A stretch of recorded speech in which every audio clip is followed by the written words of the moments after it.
Alex Jones, this is just kind of after the show. I want, because I know this was a topic that's going to take a little bit longer to unpack. You were just talking about sort of demonic apparitions and what they do in Silicon Valley.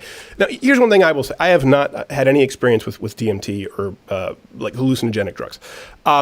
But I do know that Joe Rogan and Eddie Bravo have talked about this, and it's fascinating to me that they've talked about having shared hallucinations, which you don't really get when it's a hallucination, right? If it's in your mind, if it's just something that you're deep there in your subconscious or your cerebellum is conjuring up, you wouldn't all see the same thing. And this is something that other people have talked about in taking these drugs. Here's kind of, and this is what I thought was very interesting, and I think there were some misconnections sometimes with you and Eddie and Joe a little bit, what specifically once the pot came out. But I did think it was interesting that you were bringing up was talking about kind of this historical opening of a door. And as a Christian, I do believe this. Certainly if you're taking all kinds of hallucinogenic drugs, you're opening a door and distancing yourself from God where you might be more prone to, let's call it, demonic or evil influence. Is that a relatively accurate kind of interpretation? That is exactly what I was trying to say. I don't take DMT. I've not taken that. I've never taken ayahuasca. And I've talked to hundreds of people. It's the total rage for like 15 years where I live in Austin. And a lot of these are doctors, they're scientists. And they go, yeah, we were down in Peru, or we were down in Costa Rica, or we were down in Belize, and there was 20 of us, there was 50 of us, there was 100 of us.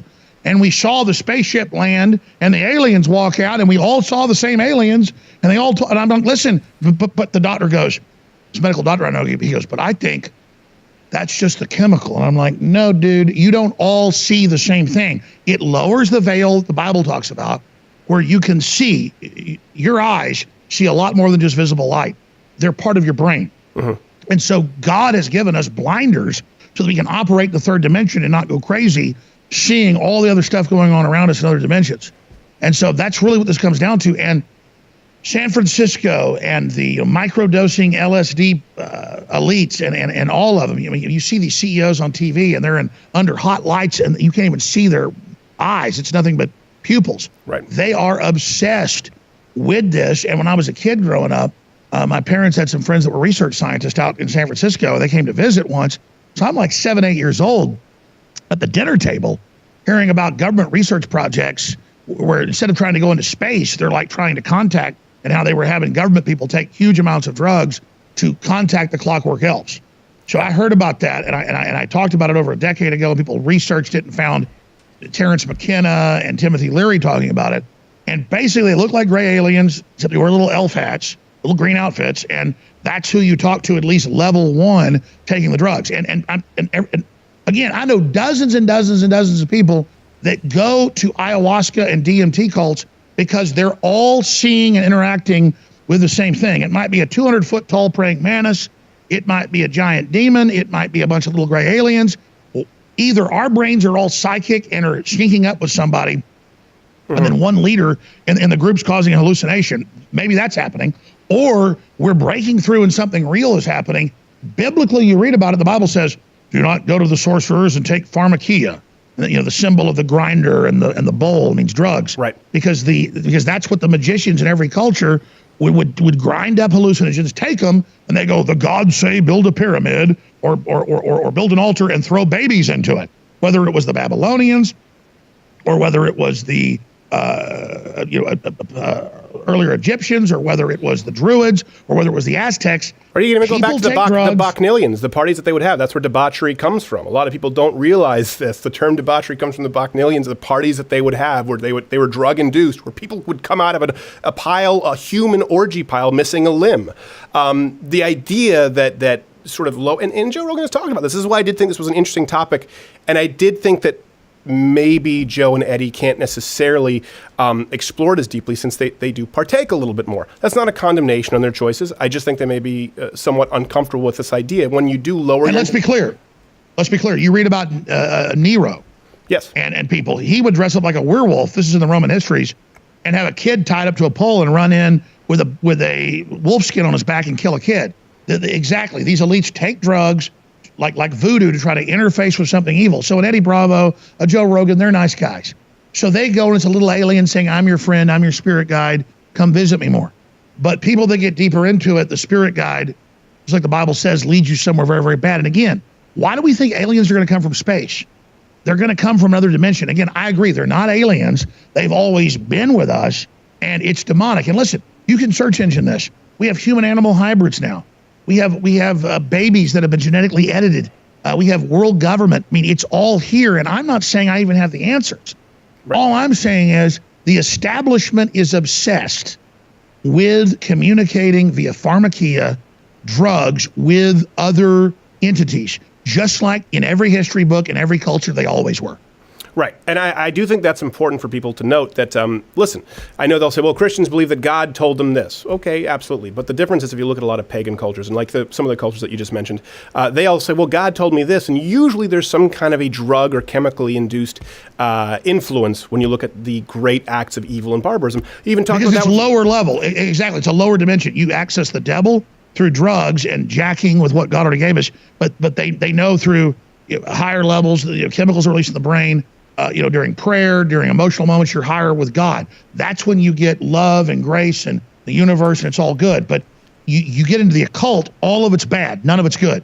Right. And I know Joe and Eddie have talked about lowering your inhibitions quite a bit, even if it's just marijuana, as a good thing. And in a certain... There's a component to that I probably agree with. Sometimes people might be a little bit uptight. Listen, it's why the Bible says that wine makes for warm heart, brings good. I don't know, good cheer, cheery spirit. I don't know. I'm very tired. Yeah, Jesus turned the water into wine. He didn't turn it into grape juice. Right. Yes, exactly. Well, it's very important to note, especially when you understand modern fermentation techniques that they wouldn't have had back then. The wine would have kept fermenting until someone was drinking it. But there's specifically a verse about wine makes for. I don't know the exact verse. We'll have to get Gerald back in here about it. Bringing a good cheer, a warm heart, warm spirit, but it does praise wine. And again, it wouldn't really praise wine in that sense if it were grape juice. There is a value to a... Well, I think it's all in moderation. The point is wine doesn't make you see demons. No, exactly. My point is there's value in a mild social lubricant that's very different from changing the way your brain functions to the point where you're not able to make the same kinds of decisions, even though wine a little bit is fine, but drunkenness would be closer. Exactly. It's like Avatar, the movie Avatar. They believe they're taking drugs, whether it's voodoo or black magic or any of this, so that something else can come in and run you. Right. And that's what this is you're giving yourself over to something else, and you're being influenced by a interdimensional, off-world, spiritual, whatever you want to call it, thing that wants to kill, steal, and destroy. I mean, you read the Bible, and then you see what the experiences they have on ayahuasca and DMT. It is satanic. And so that's why, I like Joey's a nice guy. He's like, hey, you should take DMT. And I'm like, no freaking way, man. It's not even a fear-based thing. It's the losing control. And then like I'm in a damn room with a 200-foot praying mantis.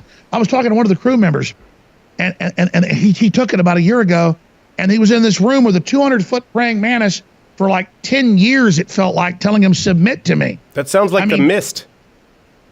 Yeah. It sounds absolutely absolutely sound terrible. Fun to me. No, it doesn't sound very fun to me. I did notice you talking with Eddie Bravo, and because he used to be more of a UFO guy, and he did say, no, I don't think they're coming. I think they're traveling through dimensions, and maybe I think at one point he said maybe they're coming from below. He seemed as though he was more open to your point of view on this. And by the way, I'm not taking any particular sides here or saying that I agree with you 100%, Joe or Eddie, but have there ever been some off-air conversations with Eddie where you're maybe witnessing a little bit? I mean, I think Eddie overall is a Christian, and I think Joe's coming along, and I have had a lot of off-air conversations with those guys. But I mean, I think Joe's really a genuine guy who wants to get along with everybody, and that's how he kind of got sucked in and was being nice to the corporate establishment, and then he saw the giant backlash to it, and that kind of got him back. So he did a good job. I guess on Thursday, or was it Wednesday, whatever it was Tuesday. Days all fly by me. This was Tuesday of this week. Confronting them. So I'm just glad. I don't think those guys are bad guys. I think they're good guys. But yeah, I've been having arguments with Eddie about all this because, like, jet airplanes are real. Science is real. They say that I said the moon landing never happened. I never said that. We were just willing to have astronauts die back then. We're not willing to have astronauts die today. Mm-hmm. And there was a secret military operation where a lot of them did die. People like Neil Armstrong, who was a test pilot in the X-15 and other things. There were other guys that died in secret missions to pave the way for the public missions.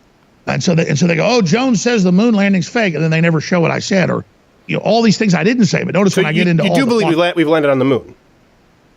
Oh yeah, well, Stephen, 90% of what they say I said is like, I'll say Hillary Clinton is personally responsible for murdering children in Syria by funding the Arab Spring. where men take children and murder them and torture them or sell their body parts. And I'm reading news articles. Right. And then Megyn Kelly edited it on Fox News and said that I said in a pizza place they were murdering kids in a basement.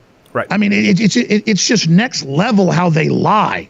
Well, I just wanted to clarify for our listeners, you do believe that we landed on the moon. I just want to make sure that everyone is clear. And I will say this because I do, and like you talked about with your father working at UT, I believe your dad was a scientist, correct?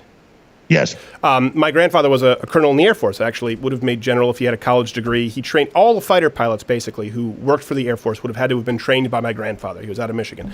And, my dad used to have astronauts over for dinner, right? They would run in the same circles. People at a very, at a certain military rank, it's very common. And of course, a lot of those fighter pilots would go on to work for NASA. So sometimes personal experience does inform a worldview. It's hard to communicate that though sometimes because other people haven't had that same experience. And this is one thing I wanted to ask you. You talked about on Joe Rogan's show quite a bit. This is just sort of a personal conversation here. I'm glad that we're doing this as an extended version. You talked about sort of the psychosis that comes in with seeing a lot of these conspiracies, seeing them play out, and then maybe at one point you were looking for conspiracies in too many places because you had seen the corruption. And I think that's fair. And you brought up the syphilis in I believe, Guatemala, Peru. I think you brought up Peru, but they brought up the source for Guatemala, which, this is terrible. Hillary Clinton did apologize for that, and it seems unfathomable for Americans to understand some of these things that exactly. And so once you see 10 or 15 times that criminals in government, mad scientists do bad things, you start projecting the pattern. And I only say this because it's true. Mm-hmm. Because, 20 years ago, 15 years ago, 10 years ago, I kind of got where so much stuff was fake. I thought, well, this is fake. Well, that's fake. No, that's just where they had it organized. Most people in government aren't bad. They're good on average. So I began to realize it was like a psychosis where everything was a conspiracy. Everything was staged. And then I would see the world I wanted to see through that. I'm just being honest about it. Mm-hmm. And I really learned that because some of my listeners, they would then project onto me stuff that I knew wasn't true. And they were so sure that I was Bill Hicks, or they were so sure that I was covering up Sandy Hook once I said I thought it happened. Yeah. It's like once you kind of get but isn't that the media and the government's fault? And that they lie so much, they've been caught lying so much that once they've been caught, you can't blame people anymore. If I lied to my kids all the time, and then I told them the truth about something, I said, hey, you got a new bicycle out there in the yard, or I got you a new motorcycle, or I got you a new skateboard. Mm-hmm. And I'd lied to them 50 times. There was never a skateboard out there. And they would finally say, no, Dad, I don't believe it, even though there was a brand new skateboard or bicycle out there. So at a certain point, the psychosis is what is real. And I think somebody like Eddie Bravo has just gone to the other extreme where I'm like, hey, I'll hire a ship. We'll go find that the earth is round. Yeah. And at a certain, and he just says, oh no, it's flat. I'm not going to look into it. Well, at a certain point, he's kind of like gone, Because you just brought up the Bill Hicks thing, and I got to say, it's a very entertaining conspiracy. You do look strikingly like Bill Hicks. Like if someone were to say that you were related, I would say, oh, okay, I believe it. For example, if you were like a brother or an uncle. But here's the thing. Of course, I don't believe in that conspiracy. Let me be really clear. But the fact that I'm the gay clone of Bill Hicks. Right. I am the gay clone. But the fact that you just addressed it, that people are going to go nuts in the comment section saying, that's just more proof that he's clearly Bill Hicks, right? You've experienced this now. Listen, I'm in restaurants like 6 or 7 times and people go, hey, Bill. Right. And it's kind of like asking Dan Rather, what's the frequency? And when you finally turn around because someone's yelling, hey, Bill, they go, I knew it. Right, yeah, exactly. And now, are you ever concerned, since now you've experienced it, that you've maybe done that in the past with a conspiracy where you've sort of seen confirmation bias where someone's trying to say, no, this isn't true, and maybe you did that? Yeah, that's what it is. It's confirmation bias because you've seen Operation Northwoods and Gladio and Gulf of Tonkin and blah, blah, blah, and then you see Smollett.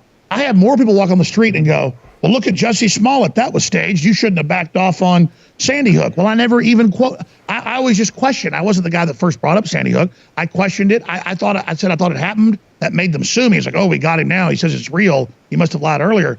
But like Jussie Smollett, how many of these hate crimes are fake? So then when there's a real hate crime, if I question it, am I saying hate crimes don't happen? No. But it's like babies in incubators to get us in the Iraq War. They knew it was a lie. They had a PR firm. So if there was more babies thrown out of incubators, I would say, is this staged? Then it may turn out it's real in a future war. And then I'm like, okay, I'm sorry, but I had to question. See how it kind of, I say it's a psychosis. It's a psychosis when our authority figures lie to us over and over and over again. Then we start not knowing what's true. Right. I understand that, and I would ask this when I was watching your your show, the whole segment with particularly when Eddie Bravo came out. So that's why I'm saying segment in my Eddie mind Bravo. because it was a little bit different, right? It took a bit of a different direction. For example, you brought up syphilis, Guatemala, Peru. You bring up you brought up a few different issues that are obviously true that we would. They didn't know the governor of Virginia wants to kill babies after they're born. Well, no, that was a miscommunication. He was trying to sort of be facetious there, and I think that you didn't understand that Eddie Bravo was being facetious. No, I know he was later, but I'm saying Joe didn't know, and I'm not knocking Joe for that. I think it's normal to not believe we're killing babies after they're born. Yeah, well, we've done Change My Mind on abortion, and most people don't believe it when I tell them what abortion actually is. And then most people who watch the Change My Mind don't believe that every single person disagreed with me. Once we brought out the fetal chart, if they are pro-choice today, they go, we have to support abortion. Every single one, with the exception of 2, ever, all the way up I've to seen your birth. videos, like 10 million views. That's what I'm saying. That's why they want to shut you down. You're reasonable. You're showing them facts. They cannot stand us talking to them. Well, hold on a second. I want to get back to us your point. We're getting down a rabbit hole. Because this was the point I wanted to bring up. For example, you started getting in the rabbit hole of Nazis and, like we talked about, sort of clockwork elves. And yes, all very interesting issues. But for me, and this is why I haven't really delved into a lot of conspiracies, and I have the luxury of not doing that because I'm late night host. This is more comedy.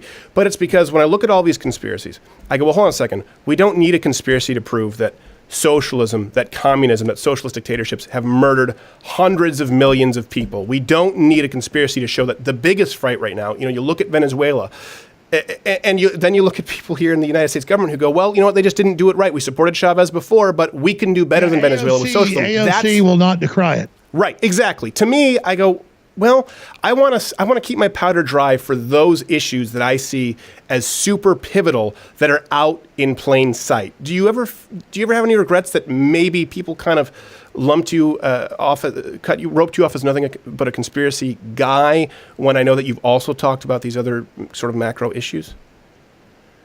Well, that's exactly what's going on. It's easy when you're in the air 4 hours a day. Because I've learned, I used to do satire because it's fun, and I used to do devil's advocate. I don't do it now because they take it out of context. Right. And they edit it together. Like my show's been video for 15 years. But notice most of the stuff you'll see on national television, it's audio. Right. Because they're editing it. It's obvious when it's jump cuts on video. So I'm not even defending myself. I've said some things that are wrong. I've gone overboard sometimes. I've certainly learned a lot as I've gotten older. And especially since I've been kind of put through the paces of the whole conspiracy world and people not believing anything. But absolutely, most of what I cover and what I do is right out of the news, just like you do. I go, oh, look, Rand Paul says Afghan war, end it, pay for all soldiers and a victory bonus. I mean, most of what I do is just objectively, here's an Infowars.com story. Dozens arrested for erecting anti-migrant Christian cross in Greece. Government announces it's hurtful to Muslims, arrest everyone. That's dangerous. That's a real story linked to the government making its own announcement saying, don't you Christians try doing that. So 95% of what I do is already cut and dry, real information. And I can't even get people to admit what's going on. Like you just said, socialism within 10 years wrecks every country, creates collapse, total nightmares, communism even worse. Do we have to test it again? Right. And so a lot of this is prima facie. It's on its face, and it's like, how do we deal with this? So what happened with me is, that you ask, Hillary looked at one of her biggest opponents, one of the biggest supporters of Trump. They said, this guy's got a very colorful past, a lot of stuff we can take out of context. For my own entertainment, I go crazy on air at least once a day. Let's go get this colorful person. Let's edit it out of context and make it Trump. Then Trump won. So then they believed their own propaganda, had shows like Homeland and shows on Comedy Central about me, and built me into Godzilla coming out of the ocean against Tokyo. And so now 2.5 years later, they keep blasting me with tanks and missiles and everything, trying to make me go away. And it's like they just keep building and building and building. The truth is we're bigger and more successful than we've ever been, Stephen. And the thing is, they won't stop. They've got the tanks and the laser beams hitting me. I'm like, I'm not Godzilla. Well, I ask you that because you say we're bigger, more successful than ever, but I did hear you say on Joe Rogan's show that once they figured out iTunes, that really devastated you. So, I did feel iTunes. Yeah, but like, exactly. One door closes, another one opens. Oh, absolutely. It's kind of like putting toothpaste back in a tube. Yes, they did a lot of things that for a month hit us really hard, but then it totally grew over here. It's kind of like putting a genie back in the bottle. Yeah. Because you can't really put toothpaste back in the tube. It's probably not the best analogy. And I'm not up here trying to say, oh, I'm great. No, I'm so successful. I'm simply saying they don't even get what they're doing. Right. Because it's like Twitter said, Alex Jones is banned for life. I mean, if I was a child kidnapper, they wouldn't say for life most of the time. Right. But now they're like, oh, a road to redemption. They want to terrify people that if you don't do what we say, and if you talk bad about the radical Muslims, you're banned for life. And you better not have Alex Jones on. I mean, I love Joe to death, and he had the courage to have me on. They were like nervous when I was going on and the countdown that they'd be banned because they had me on. And I just said, Joe, Hollywood and big tech's a sinking ship. Why do you even care? And he goes, no, you're right. I don't care. He goes, I wasn't selling out to these folks. I just get busy with life and don't want conflict. But you're right. It's caused more conflict, not having you on and not going after these people. I'm going to do it. I feel, and I talked to Joe the other day. He goes, I feel so good. He goes, I'm going to tear the hell out of Twitter. He goes, watch, but just don't announce it yet. And he feels good now, and he's on cloud nine. He's being himself, the Joe I knew. And but he said to Tim Pool, he said, I'm very liberal. The only issue I disagree with liberals on is the Second Amendment. So, because Tim Pool sort of sarcastically said, you're basically a socialist, Joe. I mean, you're just more liberal. And Joe said, yeah, I'm very liberal except on the Second Amendment. In my interactions with him, that hasn't been the case. Certainly the First Amendment, I wouldn't consider him liberal unless he's maybe sort of loosely defining classical. Yeah, I would call Joe a libertarian, and I think he's trying to live out in L.A. He's trying to get along with them. But I mean, Joe likes guns. He likes bows. So he's like, well, wait, I'm a good guy. Why can't I? Like a cop can have a gun, but I can't. If I'm not a criminal, why can't I have a gun? I mean, I would call Joe a libertarian and a really smart guy, but he's a father, you know, he's pushing 60 and, you know, he wants to just get along. And I get that. Yeah. But he now gets, dude, you can't just get along. Your audience isn't just going to let you sit there and play patty cake with Jack Dorsey. It's not happening. So now he sees the great feedback he's gotten. He's not like a leaf in the wind, but he now gets, but people didn't hate him. Yeah. They just want him to grow a pair like you've done. Like, I'm not kissing your ass, Stephen, but it's true. You're one of the few people, other than like Mark Dice, who did not completely throw me under the bus when I got banned. Most other conservatives like pissed on my grave, said, oh yeah, he's bad. Oh, don't ban us. Well, let me bring this up because I will say something, and I don't want this to get heated here. But I know that you were like, well, why didn't you have me on afterwards? First off, our booking contact doesn't work with you anymore. But do you ever maybe regret sort of going to war with a lot of conservatives? So there was one point where I will say, I was like, I don't want to have Alex on right now because you said something about me working for Ben Shapiro on your show, which is not true. And I assume now you were shooting from the hip. But, you know, that's the kind of thing that can kind of rub people the wrong way, where sometimes it's like, well, hold on a second. No, I agree. And here's the problem. I don't want to say I have psychosis all the time. But you're on air all the time. You're irritated. And later I hear stuff and I go, why did I say that? That's not true. Right. And it's almost like Dr. Jekyll and Mr. Hyde. I was being honest on Joe about it. Sure. And as I've gotten older, I've gotten so confident. Like used to, I was worried about stuff. And now I don't have a governor. And I'm trying to get a governor, Stephen. Because now, I don't know, you're not as old as I am, but wait till you're like 45. Or I've been through even, I mean, here's the problem. The stress never got me down. It made me go crazy. All the attacks, all the lies. I became kind of like a crazy crocodile that just started snapping at people. I love your show. I've always told people I love your show. And if I said something mean, I don't even remember saying that. I apologize. It wasn't mean, and that's why I do want to make sure that I clarify. Yeah, we certainly didn't piss in your grave, and we talked about it quite a bit. I said on air, I said, listen, if you think Jones is off and he's crazy, he's a conspiracy theorist, it can happen to anyone. It very likely at some point will happen to us on a platform. But yeah, on a personal level, I was like, well, hold on, why would he say that I work with Ben Shapiro, and that's why I'm not having him on? And yeah, sometimes those things. Well, if I said that, I apologize. If I don't remember saying that, believe me, I don't remember half what I say. Well, I'm not trying to lie at any level. I guess you're on the air, or maybe you're not on the air. Shapiro has his own thing, right? Shapiro has his own thing, yeah, with Daily Wire. And I'm not jealous of Ben Shapiro. I just don't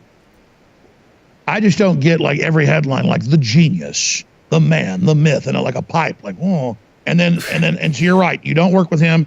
I'm not even against him. I just don't get Michael Savage with top ratings is taken off the air, and then all his radio stations are given to Ben Shapiro. I have no idea. I didn't even know he was on terrestrial radio, honestly. But Ben's been a longtime friend of mine. He actually I met him through Andrew Breitbart when I was writing there, when it used to be Big Hollywood, before it was called Breitbart anything. And I actually had him negotiate some contracts for me just on an hourly basis because I said, hey, you're Jewish and conservative, and we've been friends. But I've tried to avoid, I will say this, as sort of a philosophy. And a big part of this was Andrew Breitbart, actually. A conservative once attacked me on YouTube about a video that I did on Detroit early on. And Andrew called that person up. I don't even want to honor this person with airtime, so I don't want to get into the specifics of who it is, but someone can search this pretty quickly. I did a video on Detroit where I talked about bear sightings in Detroit. So I talked about the unemployment, how it's been run by far leftists since 1961, really talked about how it's sort of this iconic model leftist city. And in there was a throwaway joke where I said it's gotten so bad that not only are there packs of wild dogs, which there are in Detroit, but there have been bear sightings. Now, the bear sightings have, I'm going to get to the point here. The bear sightings have only actually occurred outside of city limits, but very close to Detroit. So this person just rakes me over the coals and attacks me as a liar, kind of went to this conspiracy route that I don't know who I was working for. And Andrew called him up, Z. I almost slipped, and said, listen, you don't attack other conservatives, certainly not if we're running on the same platform. Did we lose Alex? Yes, people watching right now terrestrially, yep, we did have to cut. We just lost Skype, so Alex can confirm that this is not some conspiracy. We just lost a connection here. Long story short, Andrew Breitbart called this person and said, listen, a rule of mine is you do not attack other conservatives, particularly if you haven't spoken with them in private and tried to work it out first. And this person refused to retract it, and this person was no longer welcome contributing to any of Andrew's sites. So that's kind of been a defining... Again, since I was just a comedian and actor and then kind of sat under the tutelage of Andrew as I came up in this movement more, I think at 20 years old, that's been a guiding rule for me. That's what I was kind of getting back to. Do you think that if you could do it all over, that would be something that maybe you would give greater importance Absolutely. To? I've gotten where I have attacked some people. I used to actually follow that rule myself because I'm not a big infighter. And then when people don't stand up for you when you're under attack, you start attacking everybody to let them see what it feels like, because misery loves company. Right. But I've been trying to get back to my roots of not doing that. And, the truth is I find Ben Shapiro incredibly handsome. I've got a painting of him on my wall at my home. And I want to marry Ben Shapiro. Well, you're getting out of Ben Shapiro, but like Ann Coulter used to really despise, and then you both kind of found yourself coming back in the same camp with Trump. Did you two ever meet? Was that ever awkward? Because you two had some really heated discussions. I did run into her at the RNC, and I did run into her at a few other events, and I've had her on a few times. And listen, I get where she was coming from now, and I've moved. Here's the thing. I used to almost be kind of liberal. Then I moved more towards libertarian, and then this happens to most people. As I get older, I think more kind of conservative. Mm-hmm. So I used to kind of be a libertarian liberal, then kind of a libertarian, and then now a little bit more conservative in my views. So yeah. And used to, I'd read Ann Coulter saying something. She wouldn't put satire at the end. So she'd go, the Japanese ought to really be thankful for Fukushima. That radiation's really good for you. And I'm like, you idiot, it's killing them. It was a joke, a sick joke. But I was taking it as literal. Now I get that a lot of what she does is satirical. So I like Ann Coulter. I'm really envious of Ben Shapiro and obsessed with him. All right. And no, seriously. The point is, I don't want to fight with anybody. You're absolutely right. I think you and I and Ben Shapiro, we should all. Well, the only reason I brought up his name was because you said that I worked for him, and I was just letting you know that was somewhat irritating because I had to feel like you with Bill Hicks, a bunch of comments going, no, I don't know where this is coming from. Let me ask you this though, we do have to get going. If you want people to know, you got to get going. Alex Jones, if you want people right now watching, they should know Alex Jones as what? What do you want to be known for? What do you want your legacy to most be? You've been a controversial figure. Like you said, you've kind of transitioned from more liberal libertarian to where you are now. How would you want to be remembered or known? As somebody that wants to live in a free country and a free world, who believes in humanity and who loves private property and God, the Second Amendment, and who's a fan of Americana and who wants to see that continue and wants to defeat people like AOC and little vampire bat Kim Jong-un and the rest of it, and who just, again, isn't going to back down the cultural Marxists and all these bullies. And that's who I am. It's what I stand for. And I believe in America. I bet on America. And I think America is coming back. But I think it's up to people like you and I and all your viewers and listeners who are the brain trust of this country. The people watching you right now are no doubt the most focused, most involved Americans on the planet. Yeah. Because there's Americans all over the world. And we really are special. We are something special. There is something that is truly independent and exceptional about America. It's that idea, it's that spirit, it's why people want to come here. And so it's that spirit of America that I'm searching for, and I think I found it, and I'm just glad to be here with you. And anybody that wants to find out what I'm actually saying versus what mainstream media is obsessed with, can visit Infowars.com or Newswars.com. And Stephen, anytime you're not busy, which I know you're a hard worker, please come on my show. Yeah, well, I appreciate that, and like I said, we wanted to be at South by Southwest here this year, but I've been banned along with every working member of my staff, as far as I know. So we'll have to find some other people. And it's been a weird spell there at South by Southwest. But all right, well, thank you. Infowars.com. Alex, thank you for taking the time, man. I appreciate it, and heal up with your bicep there, brother. Don't go crazy. Don't taking off the cast, but don't go crazy doing preacher curls at the gym or anything. Don't worry, I won't, Herr Crowder.